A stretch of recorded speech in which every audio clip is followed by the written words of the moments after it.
आपको लगता है कि अमीर होना मुश्किल है? ज्यादातर लोग यही सोचते हैं, लेकिन सच्चाई चौंकाने वाली है। अमीर होना गरीब होने से कहीं ज्यादा आसान है। सोचिए, गरीब होना महंगा पड़ता है। हर महीने आप काम करते हैं, बिल चुकाते हैं, तनाव का बोझ महसूस करते हैं, और आखिर में क्या बचता है? कर्ज, डर और यह एहसास कि आप हमेशा एक ही चक्र में फंसे हुए हैं। अब मैं आपसे पूछता हूं, क्या होगा अगर मैं कहूं कि इस चक्र को तोड़ने और आज ही धन का निर्माण शुरू करने का एक आसान तरीका है, भले ही आप कम कमाते हो? क्या आपने कभी देखा है कि कैसे पैसों का डर इतने सारे लोगों के जीवन को नियंत्रित करता है? यह प्रभावशाली है। शोध बताते हैं कि अधिकांश लोग बिलों, कर्जों, भविष्य के वित्त और सेवानिवृत्ति को लेकर लगातार चिंता में रहते हैं। यह डर अंदर से खा जाता है। चिंता बीमारियां पैदा करता है, नींद छीनता है और रिश्तों को भी तबाह कर देता है। शायद आपने इसे पहले ही महसूस किया होगा। क्रेडिट कार्ड का बिल खोलना और पेट में वो ठंडापन महसूस करना, मानसिक रूप से गणना करना कि क्या तनख्वाह महीने के अंत तक चलेगी, किसी चिकित्सा आपात स्थिति या किसी अप्रत्याशित खर्च के बारे में सोचना और गले में एक गांठ महसूस करना। यह पीड़ा इतनी आम है कि यह सामान्य लगती है, लेकिन ऐसा नहीं होना चाहिए। समस्या केवल आपके जेब में आने वाले पैसे की मात्रा में नहीं है, बल्कि जिस तरह से आप उससे जुड़ते हैं उसमें है। मुझे अच्छी तरह से याद है, जब मैं कड़ी मेहनत करता था, अपनी तनख्वाह पाता था और कुछ ही दिनों में पैसा गायब हो जाता था। चक्र हमेशा एक जैसा था, काम करना, बिल चुकाना, महीने के अंत तक काम चलाना, फिर से सब शुरू करना। यह एक हैमस्टर के पहिए में दौड़ने जैसा है, बिना कहीं पहुंचे। इसे मैं चूहों की दौड़ कहता हूं। क्या आपने कभी ऐसा महसूस किया है, ये विश्वास करते हुए कि आप आगे बढ़ रहे हैं, जबकि वास्तव में आप घूम रहे हैं? वेतन सुरक्षा की एक झूठी भावना देता है, लेकिन एक संकट, एक छंटनी या परिवार में बीमारी आने पर सब कुछ बिखर जाता है और यहीं पर डर लकवाग्रस्त हो जाता है। बहुत से लोग मानते हैं कि केवल वे लोग जो अमीर परिवारों में पैदा हुए हैं या जिन्हें भाग्य का साथ मिला है, वे ही इस जेल से बच सकते हैं। लेकिन सच्चाई यह है कि यही विश्वास लोगों को बंधा रखता है। जब आप मानते हैं कि धन कुछ लोगों का ही विशेषाधिकार है, तो आप स्वतः ही उसे प्राप्त करने की संभावना से खुद को अलग कर लेते हैं, और यही सबसे बड़ी गलती है। असली बाधा दिमाग में है। जिस तरह से हमें बचपन से ही पैसे के बारे में सोचना सिखाया गया है, स्कूल, परिवार, समाज सभी इस विचार को पुष्ट करते हैं कि समाधान पढ़ाई करना, अच्छी नौकरी पाना और सेवानिवृत्ति तक उससे चिपके रहना है। लेकिन मेरे साथ सोचिए, आप कितने लोगों को जानते हैं जिन्होंने यह रास्ता अपनाया और फिर भी तनाव में, कर्ज में और भविष्य के डर से जी रहे हैं? मुझे उन पलों की याद आती है जब डर ने मुझे लगभग लकवाग्रस्त कर दिया था।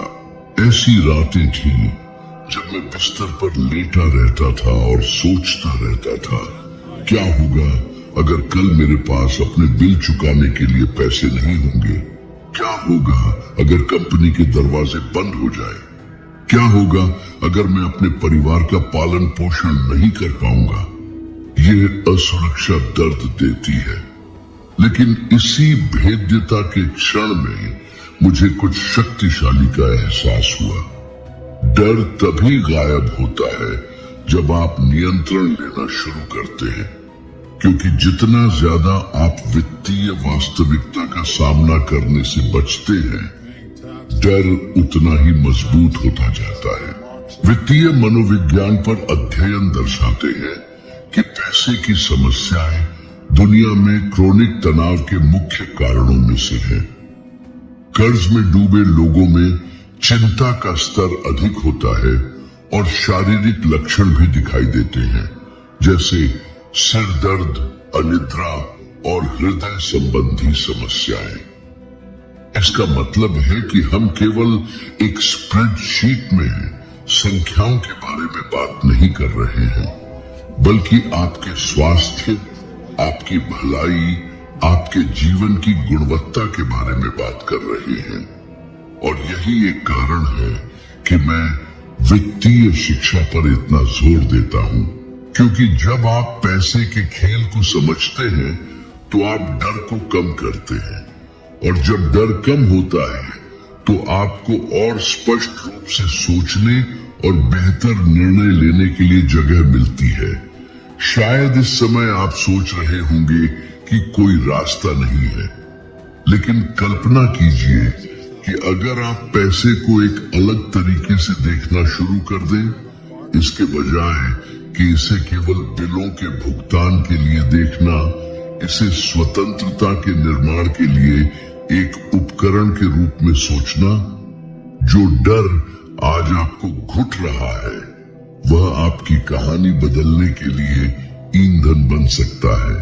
क्योंकि सवाल कभी यह नहीं रहा कि आप कितना कमाते हैं, बल्कि आप जो कमाते हैं उसका उपयोग कैसे करते हैं, और मुख्य रूप से आप इसके बारे में कैसे सोचने का निर्णय लेते हैं। सच्चाई यह है कि हम सभी ने पैसे से निपटने पर सीने में वह दबाव महसूस किया है, और ठीक इसीलिए मैं कह सकता हूं, अमीर बनने का पहला कदम अधिक कमाना नहीं है, बल्कि ये है कि आप अपने वित्त को देखने के तरीके को बदल दें।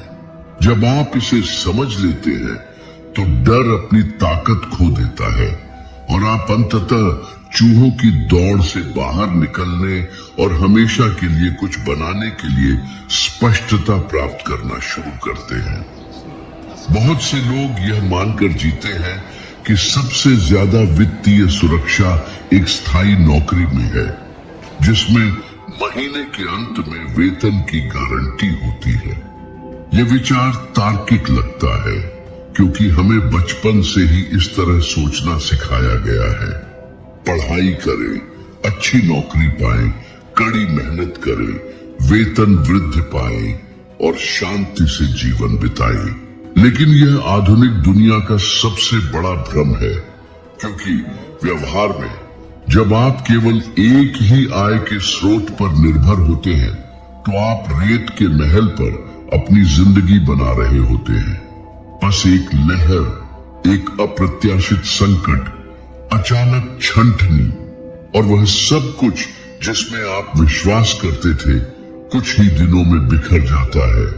सोचिए कि आप कितने लोगों को जानते हैं जिन्होंने अपनी जिंदगी के वर्षों को एक कंपनी को समर्पित कर दिया, और अचानक बिना किसी चेतावनी के, बिना किसी तैयारी के और बिना किसी विकल्प के उन्हें निकाल दिया गया। कुछ लोग अवसाद में चले जाते हैं, अन्य कर्ज में डूब जाते हैं, और वह सब कुछ खो देते हैं जिसे हासिल करने में उन्हें दशकों लग गए। और जानते हैं क्या सबसे दुखद बात है? कई बार ऐसा इसलिए नहीं होता क्योंकि वे कड़ी मेहनत नहीं करते थे, बल्कि इसलिए कि उन्होंने कभी आय के नए स्रोत बनाना नहीं सीखा। ये बिना सुरक्षा जाल के टूटी हुई रस्सी पर चलने जैसा है। गिरने का खतरा हमेशा मौजूद रहता है, भले ही आप उसे देखना न चाहें। मुझे एक ऐसे युवक की याद आती है जिससे मैं एक बार मिला था। एक तकनीशियन जो बहुत मेहनत से काम करता था। उसे अपना काम पसंद था, लेकिन उसे केवल वेतन पर निर्भर रहने का वह बोझ महसूस होने लगा। उसने महसूस किया कि अगर उसके काम में कुछ हो जाए तो वह मुसीबत में पड़ जाएगा। इसलिए उसने छोटे छोटे कदम उठाने का फैसला किया। उसने जो कुछ भी कमाया उसका एक हिस्सा, भले ही थोड़ा ही हो, अलग रखा और शेयरों में निवेश करना शुरू कर दिया। उसने अध्ययन किया, शोध किया, कुछ बार गलतियां की, लेकिन उसने हार नहीं मानी और धीरे धीरे वह पैसा बढ़ने लगा। बाद में उसने एक छोटा ऑनलाइन व्यवसाय शुरू किया जिससे अतिरिक्त आय होती थी। कुछ भी आश्चर्यजनक नहीं, लेकिन उसे यह विश्वास दिलाने के लिए पर्याप्त था कि वह अब एक ही रास्ते पर नहीं फंसा हुआ है। यही वह बिंदु है जिसे अधिकांश लोग अनदेखा करते हैं। आय के कई स्रोत बनाना विलासिता नहीं है, बल्कि आवश्यकता है, और इसे बड़ा शुरू करने की जरूरत नहीं है। ये कुछ सरल हो सकता है, जैसे ऑनलाइन कोई उत्पाद बेचना, स्वतंत्र रूप से कोई सेवा देना, सुलभ फंडों में निवेश करना या किसी शौक को व्यवसाय में बदलना। आज इंटरनेट किसी को भी कम संसाधनों के साथ नए अवसर पैदा करने की अनुमति देता है। मैंने ऐसे लोगों को देखा है जिन्होंने पड़ोस में घर के बने केक बेचना शुरू किया और समय के साथ इसे बेकरी के एक नेटवर्क में बदल दिया। अन्य जिन्होंने खाली समय में एक ऑनलाइन स्टोर बनाया और वर्षों बाद वित्तीय स्वतंत्रता हासिल की। जो आगे बढ़ते हैं और जो पीछे रह जाते हैं, उनमें अंतर पहला कदम उठाने की हिम्मत है। गलती यह मानने में है कि नौकरी सुरक्षित है। सुरक्षा किसी ऐसे बॉस पर निर्भर नहीं होना है जो आपको किसी भी समय बर्खास्त कर सकता है। सुरक्षा विकल्प रखना है, यह जानना है कि अगर एक दरवाजा बंद हो जाता है तो दूसरे दरवाजे खुले रहते हैं। जब आप इसे समझ लेते हैं तो आपको पता चलता है कि आय के नए स्रोत बनाना केवल एक वित्तीय रणनीति नहीं है, बल्कि एक जीवन शैली है। यह आपके भविष्य का नियंत्रण किसी दूसरे व्यक्ति को न देने का निर्णय है। मैंने व्यवहार में जो सीखा है वह यह है कि मुख्य वेतन के बाहर कुछ बनाने के लिए हर छोटे से प्रयास का एक शक्तिशाली प्रभाव होता है। शुरू में अतिरिक्त आय तुच्छ लग सकती है, लेकिन समय के साथ यह स्थिरता में बदल जाती है, फिर स्वतंत्रता में, और पैसे से भी ज्यादा महत्वपूर्ण यह आत्मविश्वास पैदा करता है। यह आत्मविश्वास कि आप अब एक ही परिस्थिति के प्रति कमजोर नहीं हैं। यही आत्मविश्वास है जो डर के बंधन से मुक्त करता है और सच्ची स्वतंत्रता का मार्ग खोलता है। मेरे जीवन में सबसे बड़ा बदलाव तब आया जब मैं अंततः संपत्तियों और देनदारियों के बीच के अंतर को समझ गया। यह सरल लेकिन अक्सर अनदेखी की जाने वाली भेद है जो धन का निर्माण करने वाले और जीवन भर जीवित रहने के लिए संघर्ष करने वालों को अलग करता है। संपत्ति वह सब कुछ है जो आपकी जेब में पैसा डालती है।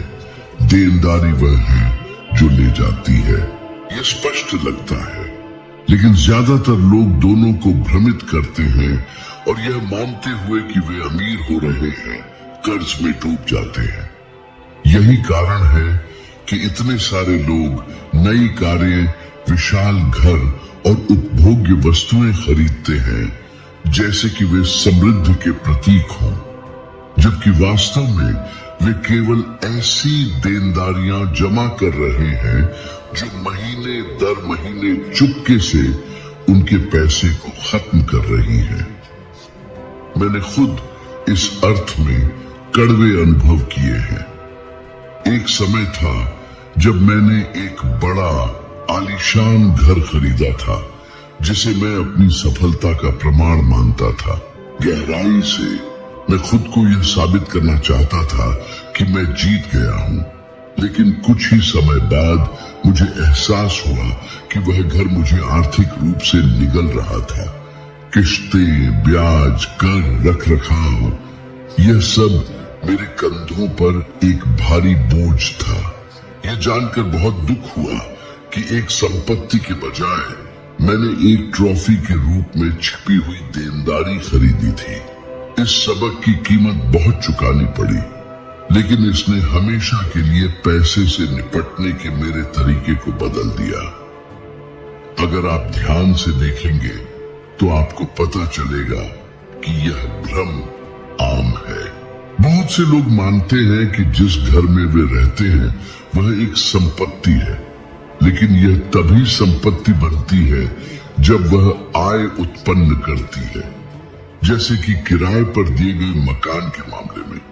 अन्यथा यह केवल निरंतर खर्च पैदा करता है। यही बात कारों के साथ भी होती है। एक नई लग्जरी कार जो जैसे ही डीलरशिप से बाहर निकलती है अपना मूल्य खो देती है, एक देनदारी है। लेकिन अगर इसी कार का उपयोग किसी ऐसे व्यवसाय में किया जाता है जो आय उत्पन्न करता है, जैसे कि किराए की गाड़ियों का बेड़ा, तो इसे संपत्ति में बदल दिया जा सकता है। यहीं पर मानसिकता पूरी तरह से बदल जाती है। जब आप हर खरीदारी से पहले खुद से यह सवाल पूछना शुरू करते हैं, क्या यह मेरे जेब में पैसा डालेगा या इसे निकालेगा, तो आप एक अलग स्तर पर पैसे का खेल खेलना शुरू करते हैं। यह सरल सवाल अनजाने में कर्ज और बुरे फैसले लेने से बच सकता है। साथ ही साथ आपके ध्यान को उस चीज पर केंद्रित कर सकता है जो वास्तव में धन का निर्माण करती है। सबसे आकर्षक बात यह है कि जब आप संपत्तियां जमा करना शुरू करते हैं तो कुछ असाधारण होता है। वे एक डोमिनोज प्रभाव पैदा करते हैं। एक छोटा सा किराए का अपार्टमेंट पर्याप्त आय उत्पन्न कर सकता है ताकि दूसरे को वित्त पोषित किया जा सके, और फिर दूसरा जब तक कि संपत्तियों का एक पूरा पोर्टफोलियो आपके लिए काम करना शुरू न कर दे। यही बात लाभांश देने वाले शेयरों या किसी अच्छी तरह से संरचित व्यवसाय के लिए भी सही है। शुरुआत में ये छोटा लग सकता है, लेकिन समय के साथ यह प्रक्रिया स्नोबॉल की तरह बढ़ती है, एक निरंतर आय का प्रवाह पैदा करती है जो खुद ही गुणा करती है। मुझे एक विशिष्ट क्षण याद है जब मैंने एक साधारण संपत्ति में निवेश किया था, लेकिन जिसने मेरे इस प्रभाव को देखने के तरीके को बदल दिया। मैंने एक छोटे से व्यवसाय में हिस्सेदारी खरीदी थी जो शुरू में मुश्किल से बिलों का भुगतान कर पा रहा था, लेकिन समय के साथ व्यवसाय स्थिर हो गया और लगातार नकदी प्रवाह उत्पन्न करने लगा। यह पैसा जो पहले तुच्छ लग रहा था, अन्य संपत्तियों में पुनर्निवेश किया गया और बड़े निवेशों के लिए द्वार खोल दिए। यह एक ऐसा बीज बोने जैसा था जो वर्षों बाद फलदार वृक्ष बन गया। सच्चाई यह है कि धन का निर्माण बड़े कदमों पर निर्भर नहीं करता है, बल्कि हर दिन संपत्तियों के बजाय देनदारियों को चुनने के अनुशासन पर निर्भर करता है। यह छोटा शुरू कर सकता है, ठोस कंपनियों के शेयर खरीदकर एक साधारण डिजिटल व्यवसाय शुरू करके एक ऐसा उत्पाद बनाकर जो लगातार बिक्री उत्पन्न करता है या किराए के लिए संपत्ति प्राप्त करता है। आकार मायने नहीं रखता, जो मायने रखता है वह आपके लिए काम करने वाले किसी चीज में निवेश करने का निर्णय है। समय के साथ यह मानसिकता निरंतर विकास के एक चक्र में बदल जाती है। जितनी अधिक संपत्तियां आप जमा करते हैं, उतनी ही अधिक स्वतंत्रता प्राप्त करते हैं। और यह स्वतंत्रता केवल वित्तीय नहीं है, बल्कि भावनात्मक भी है, क्योंकि जब पैसा आपके लिए काम करने लगता है तो कमी का डर गायब हो जाता है और उसकी जगह यह विश्वास आ जाता है कि भविष्य आपके हाथों में है। और यही विश्वास है जो केवल जीवित रहने वालों को वास्तव में स्वतंत्रता प्राप्त करने वालों से अलग करता है। सच्ची संपत्ति का आधार जेब में नहीं बल्कि दिमाग में होता है। यह मानसिकता ही तय करती है कि आप अवसर देखेंगे या बाधाएं, डर को ईंधन के रूप में इस्तेमाल करेंगे या जेल के रूप में। मैं ऐसे समय से गुजरा हूं जब मैंने एक गलत निवेश में लगभग सब कुछ गंवा दिया था। यह मेरे जीवन के सबसे दर्दनाक दौरों में से एक था। मेरे आसपास के कई लोग मुझे हार मानने के लिए कहते थे कि यह वास्तविक होने और बड़े सपने देखना बंद करने का समय है। यह सलाह मेरी यात्रा को समाप्त कर सकती थी, लेकिन मैंने उस असफलता की व्याख्या दूसरे तरीके से करने का चुनाव किया। मैंने इसे एक स्कूल के रूप में देखा। मैंने उस नुकसान से उतना सीखा जितना कि वर्षों के स्थिर काम में नहीं सीखा था। वहीं मुझे समझ आया कि असफलता अंत नहीं है बल्कि रास्ते का एक अनिवार्य हिस्सा है। मजेदार बात यह है कि सांख्यिकीय रूप से जीवन के विभिन्न क्षेत्रों में सबसे अधिक सफलता प्राप्त करने वाले वे लोग नहीं हैं जिन्होंने कभी गलती नहीं की, बल्कि वे हैं जिन्होंने गलतियों को सीखने के रूप में इस्तेमाल करना जाना।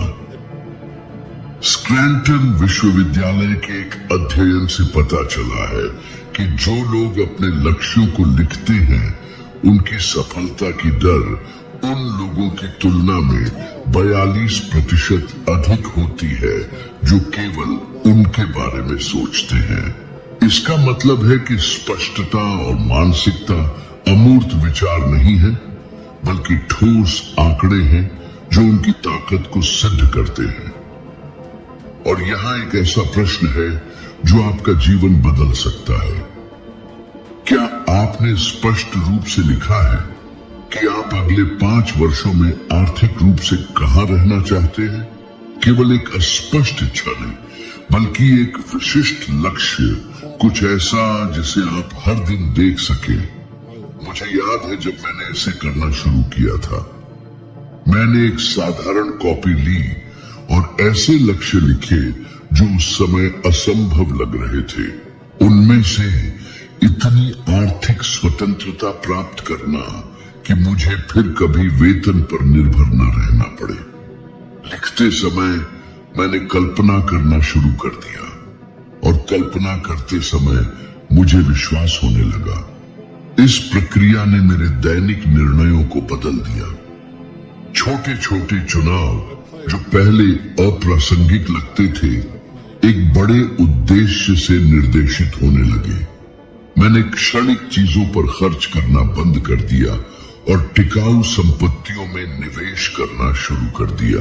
यह परिवर्तन रातों रात नहीं हुआ, लेकिन समय के साथ मुझे एहसास हुआ कि मेरा दिमाग मेरे कार्यों को फिर से प्रोग्राम कर रहा था। एक और महत्वपूर्ण बिंदु वह माहौल है जिसमें आप हैं। मन उन लोगों से ढलता है जो उसके आसपास रहते हैं। जब आप उन व्यक्तियों से घिरे रहते हैं जो शिकायत करते हैं, जो पैसे को समस्या के रूप में देखते हैं, समाधान के रूप में नहीं, तो आप अनिवार्य रूप से उस मानसिकता को आत्मसात कर लेते हैं। क्या आपने देखा है कि कुछ समूहों में निवेश के बारे में बात करना लगभग अहंकार के रूप में देखा जाता है, जबकि आरण के बारे में शिकायत करना सामान्य माना जाता है? यह कोई संयोग नहीं है, यह सामाजिक प्रोग्रामिंग है। अच्छी खबर यह है कि आप चुन सकते हैं कि आप किस पर अपना अनुकरण करेंगे। मैंने खुद को उन लोगों से घेरने की कोशिश की जिन्होंने मुझे प्रेरित किया, जिन्होंने बड़ा सोचा, जिन्होंने सीमाओं के बजाय संभावनाएं देखी। कई बार मुझे उन तक सीधा पहुंच नहीं मिला, लेकिन मुझे उनकी पुस्तकों, उनके व्याख्यानों और उनकी कहानियों तक पहुंच मिली। मानसिकता में परिवर्तन छोटे छोटे कार्यों से शुरू होता है।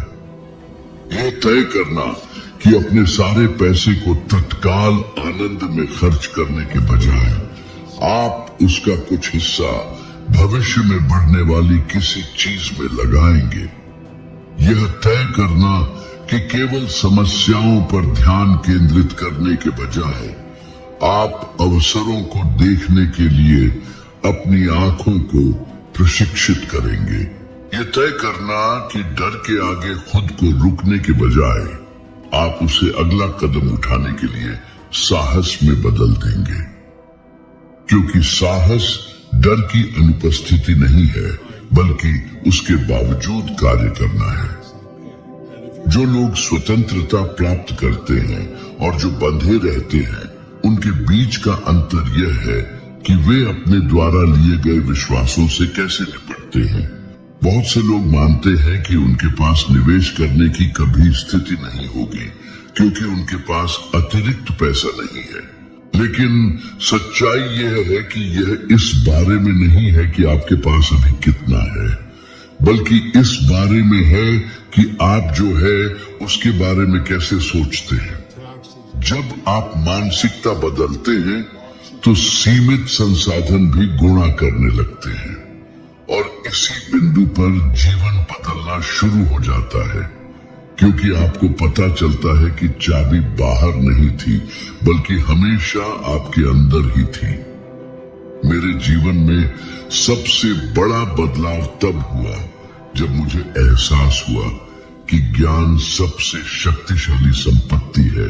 बहुत समय तक मुझे लगता था कि समस्या पर्याप्त पैसा नहीं होना है निवेश करने के लिए, लेकिन सच्चाई ये है कि सबसे बड़ी बाधा अज्ञानता थी। जब मैंने आखिरकार वित्तीय शिक्षा में निवेश करने का फैसला किया, भले ही मैं लगभग टूट गया था, सब कुछ बदलना शुरू हो गया। मेरे पास बहुत कुछ नहीं था, लेकिन सीखने की इच्छा थी और इसी समय मुझे समझ आया कि जानकारी की कमी किसी भी पाठ्यक्रम, पुस्तक या संगोष्ठी से कहीं अधिक महंगी है। शुरुआत में मैं उन लोगों के संगोष्ठियों में जाता था जिन्होंने पहले ही वह हासिल कर लिया था जो मैं चाहता था। मैं ध्यान से सुनता था, हर विवरण को लिखता था और फिर उसे व्यवहार में लाता था। धीरे धीरे मुझे एहसास हुआ कि जो असंभव लग रहा था वह आकार लेने लगा। पढ़ने, पढ़ाई करने और परीक्षण करने से ही मुझे संपत्तियों और देनदारियों के बीच के अंतर, चक्रवृद्धि ब्याज की शक्ति और कैसे पैसा मेरे लिए काम करना शुरू कर सकता है, इसके बजाय मैं उसका गुलाम बनूं के बारे में स्पष्ट रूप से समझ आया। यह सीखना एक दिन में नहीं हुआ, लेकिन कदम दर कदम जमा हुआ और हर कदम उस सीढ़ी का एक पायदान बना जो मुझे वित्तीय स्वतंत्रता तक ले गई। आज इंटरनेट आपके सामने कुछ ऐसा रखता है जो मेरे पास अपनी यात्रा की शुरुआत में नहीं था। डिजिटल पुस्तकों, लेखों, पॉडकास्ट, मुफ्त वीडियो और यहाँ तक कि पूरे पाठ्यक्रमों तक पहुंच। मानव जाति के इतिहास में वित्त, निवेश और उद्यमिता के बारे में सीखना इतना सस्ता कभी नहीं रहा। समस्या संसाधनों की कमी नहीं है, बल्कि निर्णय की कमी है।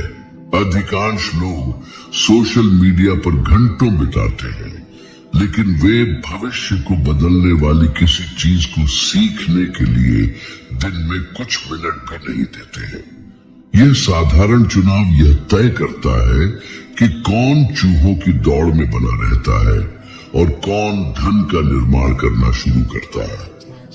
मैंने आम लोगों की ऐसी कहानियां देखी हैं जिन्होंने ज्ञान में निवेश करके खेल बदलने का फैसला किया है। ऐसे लोग जिन्होंने वित्तीय शिक्षा की पुस्तकें पढ़ना शुरू किया और वहां से छोटे व्यवसाय शुरू किए, अचल संपत्तियों में निवेश किया, अतिरिक्त आय के स्रोत बनाए और अपनी वास्तविकता को पूरी तरह से बदल दिया।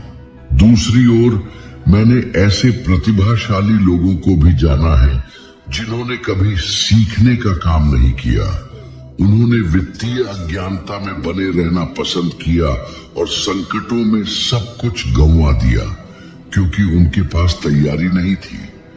यह एक ठोस आधार का निर्माण करने या अपने जीवन को कमजोर जमीन पर खड़ा करने के बीच का अंतर है। विज्ञान इसे सिद्ध करता है। शोध बताते हैं कि जो लोग वित्तीय रूप से शिक्षित होते हैं वे अधिक जागरूक निर्णय लेते हैं, जीवन भर अधिक संपत्ति जमा करते हैं और उच्च स्तर का कल्याण दिखाते हैं। ऐसा इसलिए है क्योंकि ज्ञान डर को कम करता है, आत्मविश्वास बढ़ाता है और रणनीति के साथ कार्य करने के लिए स्पष्टता प्रदान करता है। जब आप समझते हैं कि पैसा कैसे काम करता है तो आप इसके द्वारा हेरफेर नहीं होते हैं। डर पर प्रतिक्रिया करने के बजाय आप समझदारी से चुनावों द्वारा निर्देशित होते हैं। मुझे स्पष्ट रूप से याद है जब मैंने अपनी कमाई का एक छोटा सा हिस्सा सामानों में नहीं बल्कि पुस्तकों और प्रशिक्षण में निवेश करने का फैसला किया था। पहली नजर में यह एक बलिदान लग रहा था क्योंकि पैसा कम था और कई बिल चुकाने थे, लेकिन समय के साथ मुझे एहसास हुआ कि वही निर्णय था जिसने सब कुछ का आधार बनाया। प्रत्येक पढ़ी गई पुस्तक, प्रत्येक देखी गई कक्षा, अधिक अनुभवी लोगों के साथ प्रत्येक बातचीत ने अवसर की नई खिड़कियां खोली।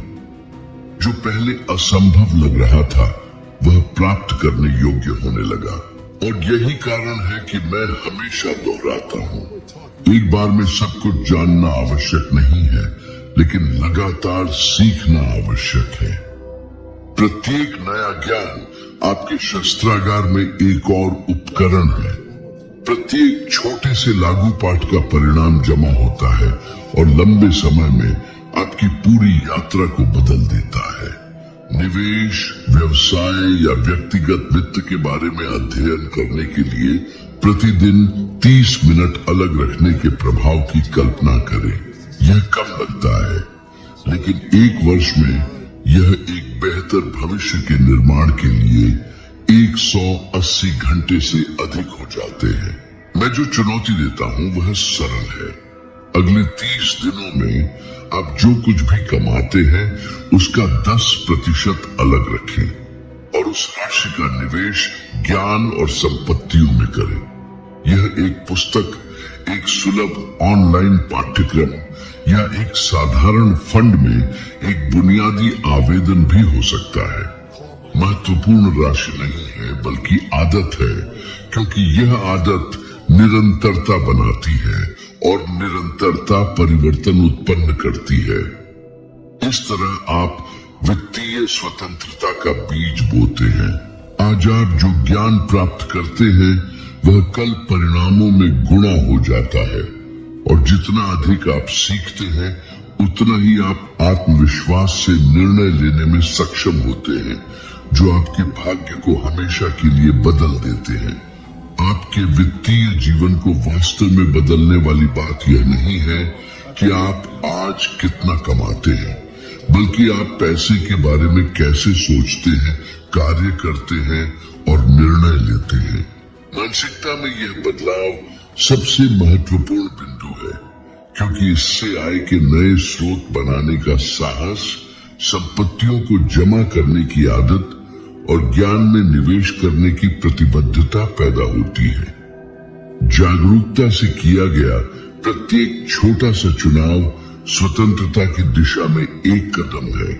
अब यदि आप इस यात्रा को जारी रखना चाहते हैं और अपनी ज्ञान वृद्धि में एक और कदम ऊपर उठाना चाहते हैं, तो स्क्रीन पर दिखाई देने वाला अगला वीडियो आपको आज की तुलना में 1% बेहतर बनने में मदद करेगा। यहाँ तक मेरे साथ रहने के लिए बहुत बहुत धन्यवाद, और मैं अगले वीडियो में आपसे मिलने की आशा करता हूँ।